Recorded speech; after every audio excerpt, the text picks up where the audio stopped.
10,000 world के इस episode की शुरुआत में हम थंडर ड्रैगन को देखते हैं, जिसकी बॉडी के अंदर से बहुत ही ज्यादा टेरिफाइंग एनर्जी बाहर निकल रही थी। इसके बाद थंडर ड्रैगन इस जगह पर रॉर करता है, जिसे देखकर लिंग फेंग यहाँ पर ड्रैगन सील के बारे में थंडर ड्रैगन से बात करने लगता है। इस पर थंडर ड्रैगन बोलता है, तुम्हें इस जगह पर इतना भी ज्यादा कंजूस बनने की कोई भी जरूरत नहीं है, क्योंकि तुम्हें तब तक प्रतीक्षा करना होगा जब तक मैं पूरी तरीके से ठीक नहीं हो जाता हूँ। साथ ही मैं हेवन और अन्य सभी लोगों का अच्छी तरीके से वितरण नहीं कर लेता हूँ, तब तक तुम्हें इस जगह पर इंतजार करना होगा। और मैंने आज कुछ ज्यादा ही खा दिया है, इसलिए इसे पचाने के लिए मैं जा रहा हूँ। यह बोलने के बाद थंडर ड्रैगन लिंग फेंग के अंदर चला जाता है और इस चीज को देखकर लिंग फेंग इस जगह पर मन में मुस्कुरा रहा था। तभी लिंग फेंग अपने सभी साथियों को आजाद कर देता है और इस चीज को देखकर लिंगर यहाँ पर काफी ज्यादा खुश हो जाती है।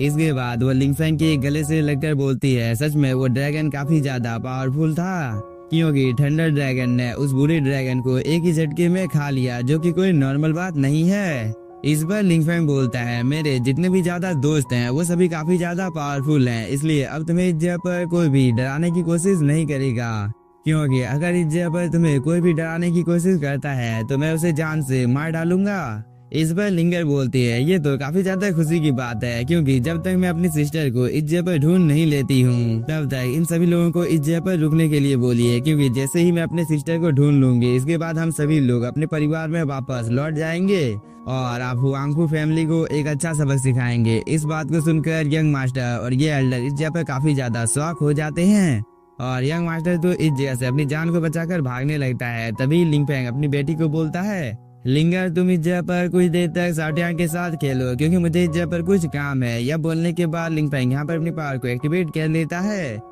इसके बाद वह इस यंग मास्टर के ऊपर एक अटैक कर देता है, जिसकी वजह से इस यंग मास्टर की मौत इसी जगह पर हो जाती है। और इस चीज को देखकर ये एल्डर काफी ज्यादा शॉक हो जाता है, क्योंकि इसे भी अपनी मौत अपनी आंखों के सामने दिखाई दे रही थी। इसलिए वो सीधे लिंग फेंग के पास आ जाता है और वो अपने जान की भीख मांगने लगता है। इस पर लिंग फेंग बोलता है, मैंने तुम्हें कई बार मौका दिया था, लेकिन तुमने खुद ही अपने पैरों के ऊपर कुल्हाड़ी मारी है।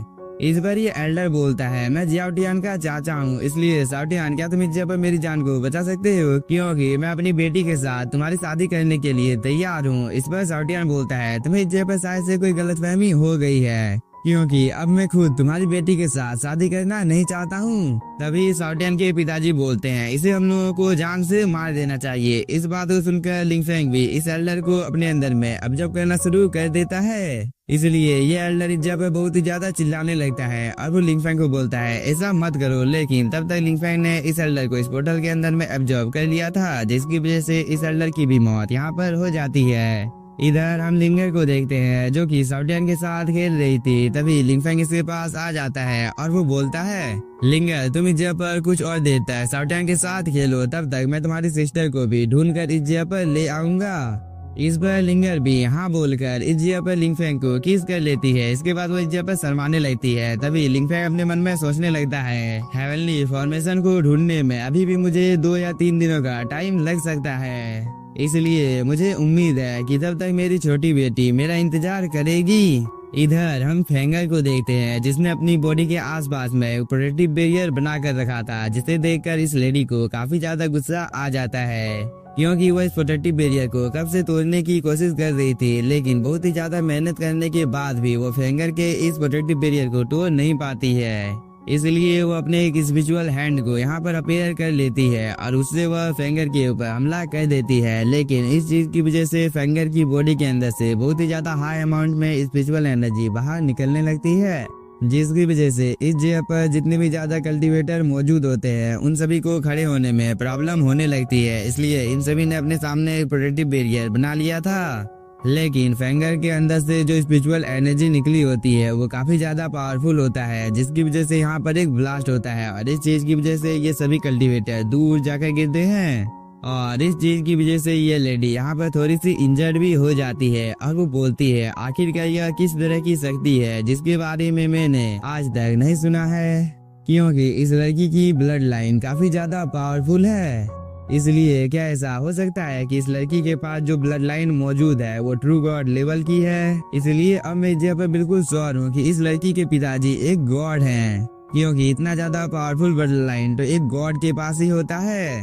तभी हम फेंगर को देखते हैं जिसके आसपास में एक फिनिक्स अपीयर हो गया था, जिसके अंदर से काफी ज्यादा टेरिफाइंग एनर्जी बाहर निकल रही थी और यही फिनिक्स इस जगह पर फेंगर को प्रोटेक्ट भी कर रही थी। इसलिए इस चीज को देखकर ये लेडी बोलती है अब हम लोग इस जगह पर क्या करेंगे, इसलिए हम लोग बस इसे यहाँ पर अपने मास्टर को सौंप सकते हैं, जिसकी वजह से हम लोगों को इस जगह पर काफी सारे ट्रेजर मिल सकते हैं। इस बात को सुनकर ये सभी कल्टीवेटर काफी ज्यादा खुश हो जाते हैं। इसके बाद इन सभी ने यहाँ पर अपनी स्पिरिचुअल बॉडी को फेंगर के अंदर में डालना शुरू कर दिया था, जिसकी वजह से फेंगर के पास में एक पोर्टल ओपन हो जाता है। और इस चीज को देखकर ये लेडी बोलती है मैं इस दुनिया में आपकी सबसे ज्यादा वफादार सेवक हूँ और आज मैं आपको इस चीज को देती हूँ। यह बोलने के बाद ये सभी लोग अपने मास्टर के सामने झुक जाते हैं। इसके बाद हम लोगों को एक बहुत ही ज्यादा खतरनाक टावर का सीन दिखाया जाता है, जिसके अंदर में एक बहुत ही ज्यादा पावरफुल कल्टीवेटर को सील कर रखा था, जो कि इन सब चीजों को यहाँ पर देख रहा था। इसके बाद वो अपने मन में सोचने लगता है कि आज से 300 साल पहले मैंने अपनी मैजिकल पावर का यूज कर लगभग इस प्रोटेक्टिव बैरियर को तोड़ दिया था, लेकिन तभी फेरीलैंड इस वॉर का हिस्सा बन गया, जिसके नियमों की वजह से मैं इस जगह पर गलती से शामिल हो गया था। और अब 300 सालों का टाइम बीत चुका है, लेकिन अब तुम लोगों को इस जगह पर चिंता करने की कोई भी जरूरत नहीं है, क्योंकि मुझे पता है कि मैं इस स्पिरिट से बच नहीं सकता हूँ। लेकिन धर्म बॉडी से इस ट्रेजर को हासिल करना इतना भी ज्यादा मुश्किल होने वाला नहीं है। यह बोलने के बाद ये एल्डर अपने स्पिरिचुअल बॉडी को इस जगह पर भेज देता है, जिसकी वजह से इस एल्डर के स्पिरिचुअल बॉडी के अंदर से बहुत ही ज्यादा हाई अमाउंट में स्पिरिचुअल एनर्जी बाहर निकलने लगती है। और इस चीज को देखकर ये सभी लोग इस जगह पर काफी ज्यादा खुश हो जाते हैं, क्योंकि फाइनली इन लोगों ने इतने ज्यादा इंतजार करने के बाद इस कल्टीवेटर को यहाँ पर बुला लिया था। इसलिए ये लेडी बोलती है मैं आपकी वफादार सेवक हूँ और फाइनली मैंने आज आपके लिए इस जगह पर कुछ किया है, जो कि काफी ज्यादा खुशी की बात है, क्योंकि मैं आपके काम आई। इस चीज की वजह से मेरा जीवन धन्य हो गया है। इस पर ये कल्टीवेटर बोलता है आखिरकार तुमने इस जगह पर मेरे लिए क्या लाया है, क्या तुम इसे मुझे दिखा सकती हो। इस बार ये लेडी बोलती है मैं ट्रू गॉड लेवल के ब्लड लाइन को आपके पास लेकर इस जगह पर आई हूँ, जिसकी वजह से आपकी पावर काफी ज्यादा बढ़ सकती है, क्योंकि अगर एक बार आपने इस चीज को रिफाइन कर लिया तो इस चीज की वजह से हो सकता है कि आप अपने सील को भी तोड़ सकते हैं। इस बात को सुनकर ये कल्टीवेटर भी इस जगह पर काफी ज्यादा शॉक हो जाता है। इसके बाद वो फेंगर की ओर देखने लगता है और वो फेंगर को देखकर इस जगह पर पहले तो थोड़ा सा शॉक होता है, क्योंकि फेंगर की ब्लड लाइन इस जगह पर सच में काफी ज्यादा पावरफुल होती है। इसलिए ये एल्डर अपने मन में सोचने लगता है कि ये लड़की जरूर से इमोर्टल गॉड की वंशज है, इसीलिए ये इतनी ज्यादा पावरफुल है। इसलिए अगर मैंने इस लड़की के ब्लड लाइन को यहाँ पर डिफाइन कर लिया तो इस चीज की वजह से मैं दोबारा से अपनी पूरी पावर को रिकवर कर सकता हूँ। इसके बाद मैं अपने सील को तोड़कर इस दुनिया के ऊपर दोबारा से रूल कर सकता हूँ। यह सोचने के बाद ये एल्डर फेंगर के ऊपर अटैक करना भी शुरू कर देता है, लेकिन फेंगर के पास में जो फिनिक्स थी वो इस एल्डर का यहाँ पर सामना करने लगती है। इसके बाद इन दोनों के अटैक आपस में टकराते हैं, जिसकी वजह से यहाँ पर एक काफी ज्यादा पावरफुल ब्लास्ट होता है। और इस चीज को देखकर ये लेडी यहाँ पर काफी ज्यादा शॉक हो जाती है, क्योंकि यह फिनिक्स सीधे जाकर इस एल्डर के स्पिरिट के साथ इस जगह पर टकरा जाता है, जिसकी वजह से इस एल्डर का स्पिरिट एक ही झटके में इस जगह पर डिस्ट्रॉय हो जाता है।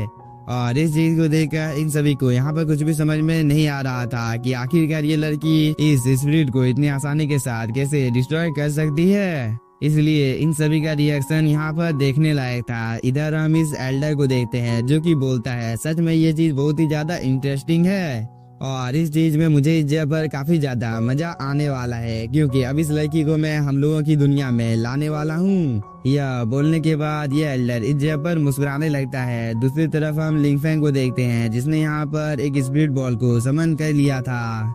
इसके बाद वो कुछ देर तक यहाँ पर मेहनत करने के बाद हेवनली फॉर्मेशन को भी एक्टिवेट कर देता है और वो बिना कोई टाइम जाए कि अपनी बेटी की लोकेशन का पता लगाने की कोशिश करने लगता है। और कुछ देर तक ढूंढने के बाद उसे फेंगर नजर भी आ जाती है, जिसकी कंडीशन इस जगह पर काफी ज्यादा खराब थी। इसलिए लिंगफेंग इस जगह पर काफी ज्यादा घबरा जाता है, क्योंकि इस एल्डर ने अब फेंगर के ऊपर काफी ज्यादा पावरफुल अटैक करना भी शुरू कर दिया था। लेकिन फेंगर की जो मार्शल स्पिरिट थी वो अभी भी इस एल्डर के साथ फाइट कर रही थी, जिसे देखकर लिंगफेंग इस जगह पर काफी ज्यादा शॉक हो जाता है और वो बोलता है सच में ये चीज काफी ज्यादा पावरफुल है। और जो एल्डर यहाँ पर फेंगर के ऊपर हमला कर रहा है वो भी काफी ज्यादा पावरफुल है। तभी थंडर ड्रैगन बाहर निकल कर आ जाता है और वो बोलता है यह एल्डर किसी दूसरी दुनिया से है, इसलिए हम लोगों को जितनी जल्दी हो सके फेंगर के पास जाना होगा, नहीं तो कुछ भी हो सकता है। इस पर लिंगफेंग भी हाँ बोलता है। तभी हम इस एल्डर को देखते हैं जिसने यहाँ पर फाइनली फेंगर के स्पिरिट को डिस्ट्रॉय कर दिया था। इसके बाद वो फेंगर को इस जगह पर मारने के लिए आगे बढ़ने लगता है और इस चीज को देखकर ये सभी लोग काफी ज्यादा खुश हो जाते हैं। लेकिन तभी जगह पर एंट्री होती है लिंगफेंग की, जो कि यहाँ पर आने के साथ ही अपने निर्वाणा स्वॉर्ड से इस एल्डर के ऊपर हमला कर देता है, जिसकी वजह से यहाँ पर एक काफी ज्यादा पावरफुल ब्लास्ट होता है। और इस चीज को देखकर ये लेडी काफी ज्यादा शॉक हो जाती है। इसके बाद वो बोलती है इतनी ज्यादा भयानक स्वॉर्ड आखिरकार कहाँ से आ रही है। तभी इसकी नजर लिंगफेंग के ऊपर पड़ जाती है, जो कि इस जगह पर काफी ज्यादा गुस्से में लग रहा था। तभी हम इस एल्डर को देखते हैं जो कि लिंगफेंग को बोलता है क्या तुम इस जगह पर मुझे रोकना चाहते हो, तो यह तुम्हारे बस की बात नहीं है। यह बोलने के बाद यह एल्डर लिंगफेंग के स्वॉर्ड को एक ही झटके में इस जगह पर डिस्ट्रॉय कर देता है, जिसकी वजह से लिंगफेंग की आंखों के सामने अंधेरा छा जाता है। और इस मौके का फायदा उठाकर ये एल्डर एक बहुत ही ज्यादा पावरफुल अटैक लिंगफेंग के ऊपर कर देता है, जिसे लिंगफेंग देखकर इस जगह पर मुस्कुराने लगता है। लेकिन इसी के साथ हम लोगों का ये एपिसोड हो जाता है खत्म। तो अगर आप लोगों को एपिसोड पसंद आया होगा तो चैनल को सब्सक्राइब कीजिए और वीडियो को like. Thank you for watching.